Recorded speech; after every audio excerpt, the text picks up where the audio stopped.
Hello, good morning. Actually ಈಗ time ಬಂದ್ಬಿಟ್ಟು 3:30. ನಾವು ರಿಸೆಪ್ಷನ್ಗೆ ಹೋಗ್ತಾಯಿದ್ದೀವಿ. ರಿಸೆಪ್ಷನ್ಗೆ ಹೋದಂಗಿಲ್ಲ, ಇದು ಒಳ್ಳೆ ಪಿಕ್ನಿಕ್ಕಿಗೆಲ್ಲ ರೆಡಿ ಆದಂಗಿದೆ. ಬನ್ನಿ ಎಲ್ಲರೂ ಏನೇನು ಮಾಡ್ತೀವಿ ಅಂತ ತೋರಿಸ್ತೀನಿ. ದೊಡ್ಡ ಆಯ್ ಮಾಡು. ಇದೆಲ್ಲ ಪಿಕ್ಚರಲ್ಲಿ ಧಾರಾವಾಹಿ ಬರ್ತಲ್ಲೇ ಲೆಕ್ಕಿ ಲೆಕ್ಕಿ ಪಲಾವ್ ರೆಡಿ ಆಯ್ತಾ? ಅಲ್ಲಿ ಬುದ್ಧಿ ನೋಡಿ ವಿಡಿಯೋ ಮಾಡ್ಬೇಕಾಯ್ತು. ಮೇಲಕ್ಕಂತ ಗಮನ ಗೊತ್ತಾಯ್ತು. ಅಲ್ಲ ಬುದ್ಧಿ ನೋಡಿ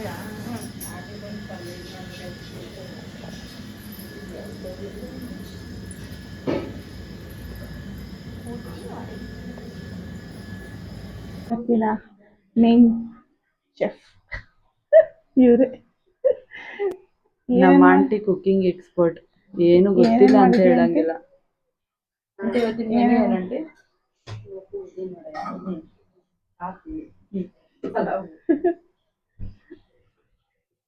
ನಾವು ಪಿಕ್ನಿಕ್ಗೆ ಹೋಗ್ತಾ ಇದೀವ, ರಿಸೆಪ್ಷನ್ಗೆ ಹೋಗ್ತೀವಿ.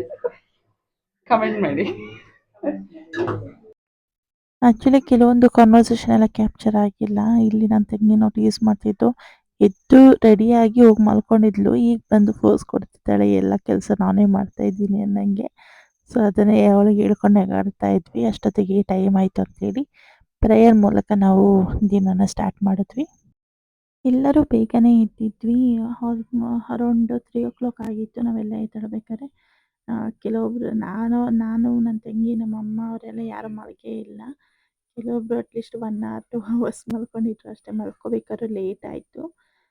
ಬಿಕಾಸ್ ಬ್ರೇಕ್ಫಾಸ್ಟಿಗೆ ಅಲ್ಲಿ ಇಲ್ಲಿ ಹೋಗೋದಕ್ಕಿಂತ ಮಕ್ಕಳು ಎಲ್ಲ ಇರ್ತಾರೆ ಅಂತೇಳಿ ನಾವು ಮನೆಯಿಂದನೇ ಪ್ರಿಪೇರ್ ಮಾಡ್ಕೊಂಡು ಹೋಗೋ ಪ್ಲ್ಯಾನ್ ಮಾಡಿದ್ವಿ. ಇಲ್ಲಿ ನನ್ನ ತಂಗಿ, ನನ್ನ ಮಗಳು ಎಲ್ಲ ಕಾಮಿಡಿ ಮಾಡ್ಕೊಂಡು ನಗಾಡ್ತಿದ್ದಾರೆ. ಎಲ್ಲರೂ ಹೊಟ್ಟೆ ಹಸಿ ಅಂತ ಹೇಳ್ತಾ ಇದ್ರು.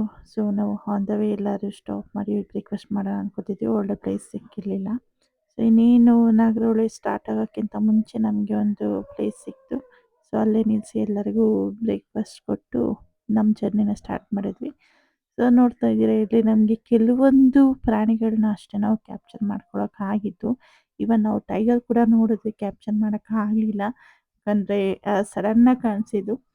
ಸೊ ಆ ಮೂಮೆಂಟನ್ನು ಕ್ಯಾಪ್ಚರ್ ಮಾಡೋಕ್ಕಾಗಿ ಒಂಥರ ಅಲ್ಲಿ ನಮಗೆ ಆ ಮೂಮೆಂಟಲ್ಲೇ ಫುಲ್ ಸೈಲೆಂಟಾಗಿರಬೇಕಿತ್ತು. ಯಾಕಂದರೆ ಬೇರೆ ಯಾವುದೇ ಪ್ರಾಣಿಗಳಿಗೆ ತೊಂದರೆ ಆಗಬಾರ್ದು ಅಂತೇಳಿ ನಾವು ಸಾಂಗ್ಸ್ ಆಗಲಿ, ಬೇರೆ ಜೋರಾಗಿ ಗಲಾಟೆ ಮಾಡೋದಾಗಲಿ ನಾವೇನೂ ಮಾಡಲಿಲ್ಲ. ಸೊ ಹಂಗೆ ಎಲ್ಲರೂ ಆ ಟೈಮು ಸ್ವಲ್ಪ ರೆಸ್ಟ್ ಮಾಡಿಕೊಂಡು ಚರ್ಚಿಗೆ ಹೋದ್ವಿ. ಆಲ್ರೆಡಿ ಟೈಮ್ ಆಗೋಗಿತ್ತು. ಸೊ ಚರ್ಚಿಗೆ ಹೋಗಿದ ತಕ್ಷಣ ನಮ್ಗೆ ರೆಡಿ ಆಗೋಕ್ಕೆ ಕೂಡ ಬಿಡಲಿಲ್ಲ. ಬೇಗ ಮಾಸ್ ಸ್ಟಾರ್ಟ್ ಆಗುತ್ತೆ, ಬೇಗ ಬನ್ನಿ ಅಂದರು. ಮಾಸ್ ಎಲ್ಲ ಮುಗಿಸಿದ ತಕ್ಷಣ ಇಮಿಡಿಯೇಟಾಗಿ ರಿಸೆಪ್ಷನ್ ಇತ್ತು. ರಿಸೆಪ್ಷನಿಗೆ ಹೋದ್ವಿ. ಇವ್ರದ್ದು ಸ್ವಲ್ಪ ಮ್ಯಾಂಗೋ ಸ್ಟೈಲು ರಿಸೆಪ್ಷನ್ ಇದ್ದಿದ್ದು. ಸೊ ಇಲ್ಲಿ ನಮ್ಮ ಹುಡುಗ ಮತ್ತು ಹುಡುಗಿ ಎಂಟರ್ ಆಗ್ತಿದ್ದಾರೆ.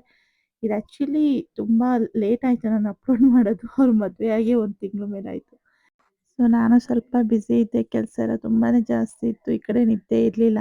ಅದಕ್ಕೋಸ್ಕರ ನನಗೆ ಎಡಿಟ್ ಮಾಡೋಕ್ಕೂ ಕೂಡ ಟೈಮ್ ಹಿಡಿದರೆ ಎಷ್ಟೋ ವೀಡಿಯೋಸ್ನ ಕ್ಯಾಪ್ಚರ್ ಮಾಡಿ ಹಂಗೆ ಇಟ್ಟಿದ್ದೀನಿ. ಅಪ್ಲೋಡ್ ಮಾಡೋಕ್ಕಾಗಲಿಲ್ಲ. ಬಟ್ ಕಂಟಿನ್ಯೂಸ್ ಆಗಿ ಅಪ್ಲೋಡ್ ಮಾಡಬೇಕಂತ ಡಿಸೈಡ್ ಮಾಡಿದ್ದೀನಿ, ಮಾಡೇ ಮಾಡ್ತೀನಿ. ಸೊ ನಿಮ್ಮ ಸಪೋರ್ಟ್ ನನಗೆ ಹೀಗೆ ಇರಲಿ. ಇವರೇ ನೋಡಿ ನಮ್ಮ ಎಕ್ಸ್ಟೆಂಡೆಡ್ ಫ್ಯಾಮಿಲಿ. ಆ ಮೂಮೆಂಟ್ನ ಚೆರಿಷ್ ಮಾಡೋಕ್ಕೆ ಕೇಕ್ ಕಟ್ಟಿಂಗ್ ಮಾಡ್ತಾ ಇದ್ದಾರೆ.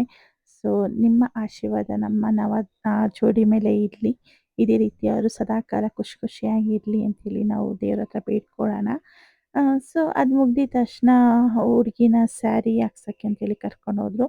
ಆ ಮೂಮೆಂಟಲ್ಲಿ ನಮ್ಮ ಆಂಟಿ ಬಂದುಬಿಟ್ಟು ಅಲ್ಲೇನಾದ್ರು ಪರ್ಫಾರ್ಮೆನ್ಸ್ ಮಾಡಿ ನೀವು ಅಲ್ಲಿ ನಾವು ಆ್ಯಕ್ಚುಲಿ ನಮ್ಮ ಹುಡುಗಂದು ರಿಸೆಪ್ಷನ್ ದಿನ ನಾವು ಹಿಂದಿನ ದಿನ ನಾವು ಡ್ಯಾನ್ಸ್ ಮಾಡಿದ್ವಿ.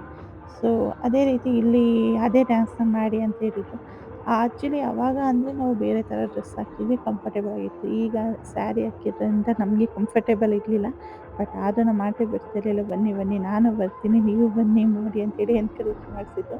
ಅಲ್ಲಿ ಅಷ್ಟು ಜನ ಇದ್ದಾರೆ. ನಮಗೆ ನಾವು ಹೆಂಗೆ ಮಾಡೋದು, ಆ್ಯಕ್ಚುಲಿ 1 ವೀಕ್ ಒಳಗಡೆ ಅಂದರೆ ಮದುವೆ ಆಗಿ 1 ವೀಕ್ ಆದಮೇಲೆ ರಿಸೆಪ್ಷನ್ ಇದ್ದಿದ್ದು ಹುಡುಗಿ ಮನೇಲಿ. ಸೊ ನಮ್ಮ ಸ್ಟೆಪ್ಸ್ ಎಲ್ಲ ಮರ್ತೋಗಿದೆ, ನಾವು ಮಾಡಲ್ಲ ಅಂತ ಹೇಳಿದ್ವಿ. ಬಟ್ ಫೈನಲ್ ಆಗಿ ಯಾವ ಥರ ಬರುತ್ತಾ ಆ ಥರ ಮಾಡಿದ್ವಿ.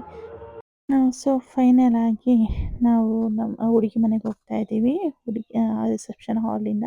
ಸೊ ಹುಡುಗಿನ ನಮ್ಮ ಮನೆಗೆ ಕರ್ಕೊಂಡು ಹೋಗೋಣ ಅಂತೇಳಿ ಅದೊಂಥರ ಎಲ್ಲ ಹೆಣ್ಮಕ್ಳಿಗೂ ಮಿಕ್ಸ್ಡ್ ಫೀಲಿಂಗ್. ತಾಯಿ ಮನೆಯಿಂದ ಗಂಡನ ಮನೆಗೆ ಹೋಗ್ಬೇಕಾದ್ರೆ ಎಲ್ಲರ ಕಣ್ಣಲ್ಲೂ ಕಣ್ಣೀರು ಇದ್ದೇ ಇರುತ್ತೆ.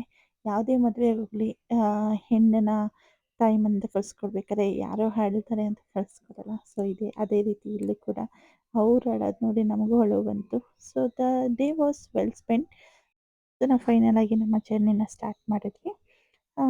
ಆಲ್ಮೋಸ್ಟ್ 5 ಆಗಿತ್ತು. ಬಿಕಾಸ್ 6 ಒಳಗಡೆ ನಾವು ನಾಗರಹೊಳೆನ ಕ್ರಾಸ್ ಮಾಡಬೇಕಿತ್ತು.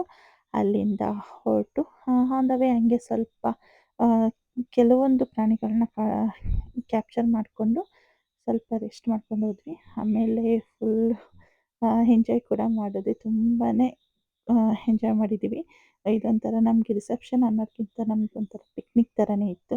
ಸೊ ನಿಮ್ಗೆ ಈ ವಿಡಿಯೋ ಏನಾದರೂ ಇಷ್ಟ ಆಗಿದೆ please like share and comment ಮಾಡಿ. ಆ್ಯಂಡ್ ಆಲ್ಸೋ ನನ್ನ ಕಡೆಯಿಂದ ಸಾರಿ, ನಾನು ಕೆಲವು ತುಂಬ ದಿನ ಆಯಿತು ವೀಡಿಯೋಸ್ನ ಅಪ್ಲೋಡ್ ಮಾಡಲಿಲ್ಲ.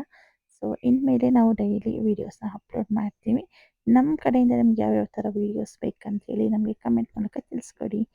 So keep watching. Thank you all.